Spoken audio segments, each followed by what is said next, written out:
Hello friends and fellow VEDSies, and welcome back to another day of VEDS. Today is a response to one of James's videos, which was actually a response to one of Graham's videos, so the chain goes back away. In James's video, and in many of Graham's video, they showed off their vinyl collection, and I figure that that would be a pretty fun thing to do. This isn't all of it, and it's probably too much of it, but we're just gonna speed run through it and I'm gonna show it off. I picked this one out specifically for Graham. It's my only Elvis record. It is Elvis in Hollywood. The packaging's in pretty rough condition, but the actual record is pretty good, in pretty good shape. So yeah, this is just a fun record. I wonder if Graham has it in his collection. I wouldn't be surprised if he does. This is my Hadestown record. It's a pretty thick boy. And I got that when I saw Hadestown on Broadway. It comes with this lovely booklet, which has obviously like the lyrics and also like pictures of the show, but it also has a little bit of background on the show as well. Anais Mitchell wrote a little blurb. The sleeves for the records themselves are this lovely red, and of course you have the logo on there. I actually prefer the off-Broadway version to the Broadway version. However, this is such a lovely copy that when I saw the show, I just had to pick it up. These next couple are some from when I first started collecting, so these are ones that I've listened to quite a bit, starting with Leo Kottke's 6 and 12 Strings, which is just a beautiful album in general, but also this cover art. I love this. It's this kind of Southern Gothic look to it. I bought the album solely based off of what it looked like, and now I'm a big Leo Kottke fan. So sometimes you can judge a book by its cover. Then you have Gershwin's Rhapsody in Blue and American in Paris. Sounds great on a record player. Sounds great in general, but especially when you get that kind of like crackle of the needle coming down.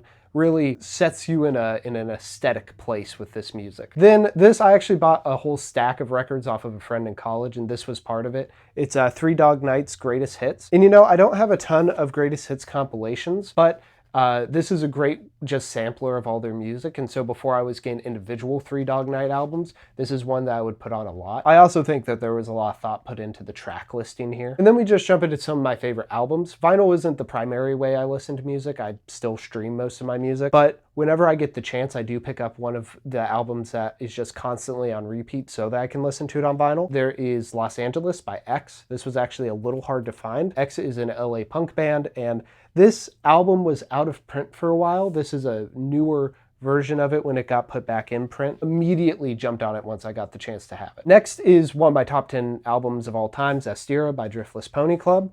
It is a colored album. It's blue. I know colored albums don't last as well. They don't sound as good, but I didn't really have a choice. And also, I don't care. And it is kind of cheap just in terms of the sleeve is very flimsy and stuff. I need to get a plastic sleeve for it to help protect it. But I just love Driftless Pony Club so much, so I was really, really glad that I could get one of their albums on vinyl. Then we have Billy Joel's The Stranger. I have several Billy Joel albums, but this one is my favorite. And once again, just beautiful cover art. And here's my Let It Be. My dad actually bought this for me from one of his coworkers who was selling their record collection. In a video I featured this in a couple VEDS's back, Graham mentioned something about the apple that was red instead of green. That's important. I remember him saying, I don't know much about records, guys. I just like listening to music. If Graham is kind, he will explain it to me again in the comments, and I will probably forget again. There's a lot of wear and tear on this. Right here, of course, you have a hole punched through it. But I don't care because the album plays nice, and that's kind of what matters. And also just having kind of a worn and torn thing is it shows the history of the record. It shows that someone else was listening to this before I was. Then I'd pick up movie soundtracks and scores a lot. This is probably my most recent. It is the score for Black Caesar by James Brown. At the top you have performed by the Godfather of Soul. Very bad condition, but I only paid $2 for it. So like, it'll look fine in its sleeve and the record plays fine, and that's kind of what matters most. One of the things I love about records most is the intentionally going out and hunting stuff down, digging through bins. It makes music, which is so easy to get normally, a little bit more special in that sense. This is 2001 Space Odyssey. Beautiful score here. This was weird when I bought it. The album itself came in plastic, which I hadn't seen before. But I'm not even that big a fan of the movie, but I love the score so much. And I love the space imagery on the back. Of course, you got John Williams represented with Superman the movie. And then this Wizard of Oz, which a friend got for me, in very nice packaging, very well put together, and a lot of information on the back, which of course you know I love. Then I've got Johnny Cash's Live from San Quentin. I have several of Johnny Cash's album, but this one is one of my favorites. It often gets overlooked because Live from Folsom Prison kind of gets a lot of the attention, but this came out right after. It was part of that same Johnny Cash revival that was going on with his career. There are a lot of really fun songs on here that aren't on Folsom Prison, and then you also get a really cool instrumental breakdown in this album as well. There are a lot of parts about Johnny Cash at San Quentin that's more polished than Folsom Prison.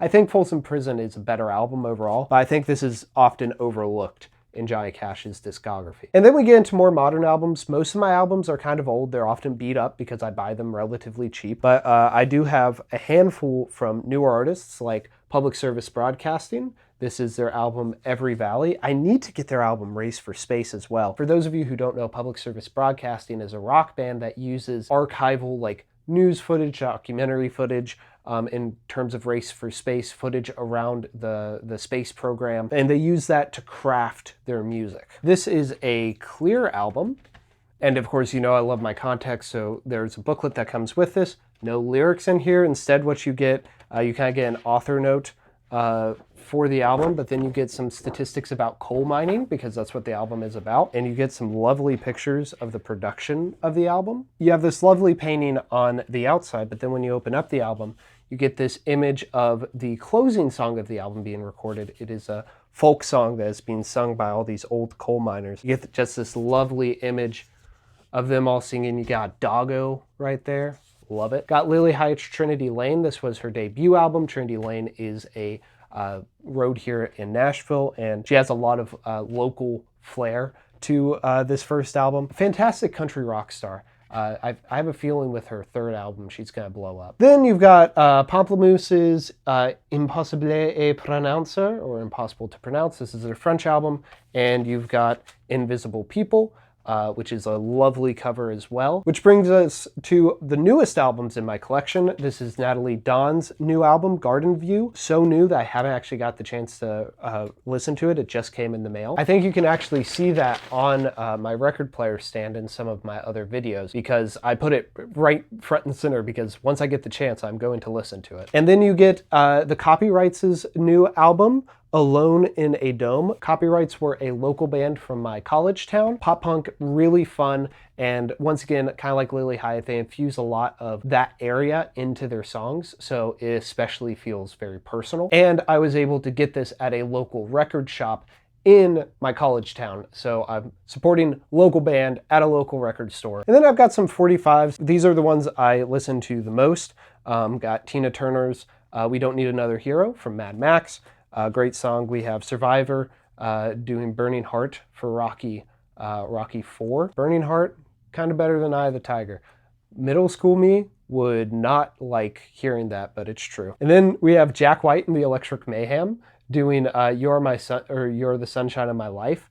The first side is just Jack White, but the second side, side B, has the Muppets, and I only listen to side B. And then I have a few spoken word albums. I have The Anthropocene Reviewed, which is one of John Green's podcasts. This is the episodes Old Lang Syne and Capacity for Wonder and Sunsets. This was auctioned off as part of the Project for Awesome one year. Forgetting if it was this year or the year previously. You get some beautiful artwork on the album, which is actually reversed from what it should be, because this side has the kind of Sunset Great Gatsby thing, which should be for Capacity of Wonder, but this is actually the Old Lang Syne side, which is kind of a manufacturing defect that I feel like gives a lot of character to the record. And Basil Rathbone in Sherlock Holmes Adventures. I got this for $1, and it's in really good shape. And so that's some of my record collection. But I'm not done because I have one record which I set aside before James even made his video that I wanted to talk about. So tune in a little bit later in the month for a very special record. Friends and fellow VEDSies, I will see you tomorrow.